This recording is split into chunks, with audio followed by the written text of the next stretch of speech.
얘기했었던 이 물리량이라고 하는 것이 물리법칙 또는 이제 물리적인 현상을 이해하는 데 가장 중요한 인자라고 했었죠.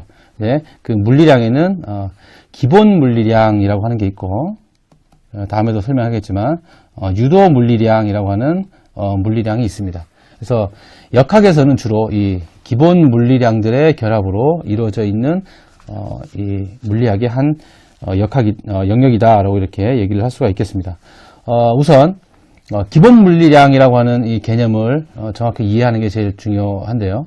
우선 기본 물리량에는 크게 길이와 그다음에 질량과 시간이 있습니다. 그래서 각각의 기호는 우리 그 길이의 L이라고 하는 이 접두를 쓰고요. 질량은 M이라고 이렇게 표현을 합니다. 그리고 시간은 T로 이렇게 주로 표시를 하고 여기에 나타난 이 각각의 기본 물리량들은 각각의 그 단위를 고유한 단위를 가지고 있는데 여기서는 길이인 경우는 미터, 그리고 질량인 경우에는 킬로그램, 그리고 시간인 경우에는 세컨드.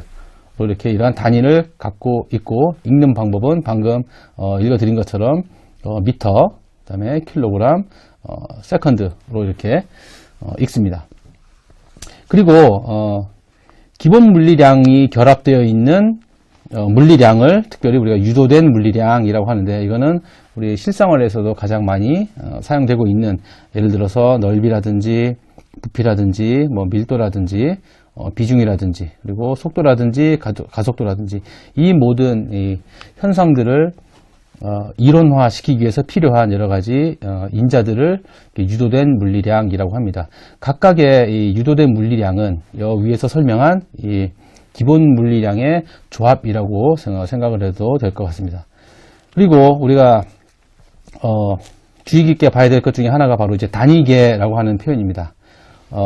우선은 가장 일반적으로 사용되고 있는 이 단위계를 이 SI 단위계라고 하고 특별히 그 단위계는 이제 MKS 단위계라고 이렇게 표현을 하고 각각의 물리량들의 단위는 방금 얘기했던 것처럼 미터와 킬로그램과 세컨드로 이렇게 나타내는 단위계를 국제 단위계, 즉 일반화된 단위계라고 하고 CGS 단위계라고 하는 또 단위계가 하나 있습니다. 자, 이거는 요 각각 MKS 단위계의 그 100분의 1 또는 1000분의 1의 비율로 나타낸 단위계를 나타낸 단위계라고 이제 설명을 할 수가 있겠고, 자, 이거는 이 물리적인 그 현상이라든지 또는 특히 앞으로 이제 우리가 다루어야 될 인체와 관련된 그 경우에 대해서는 이 크기나 어떤 길이나 이런 게 미터보다는 센티미터라든지 또는 그램이라든지 로 이렇게 사용돼야 될 때가 사용하는 게 편할 때가 있을 것입니다. 그래서 이거는 편의상 우리가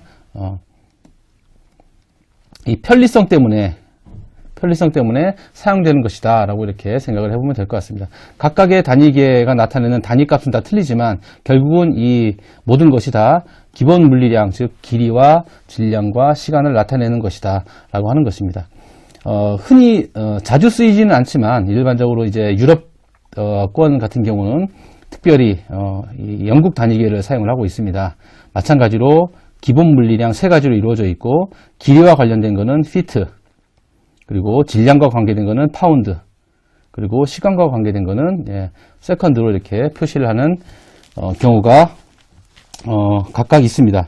그런데 여기서 말씀드린 이 세 가지 이 물리량이라고 하는 것은 이 물리적인 상황에 따라서 이게 사용되는 것이기 때문에 그때 어떤 때는 MKS 단위계를, 어떤 때는 CGS 단위계를, 또 아주 특별한 경우에는 영국 단위계를 사용할 때가 있을 것입니다. 그때 따로 변환이라든지 그런 것과 관련된 얘기는 진행을 하면서 해보도록 하겠습니다.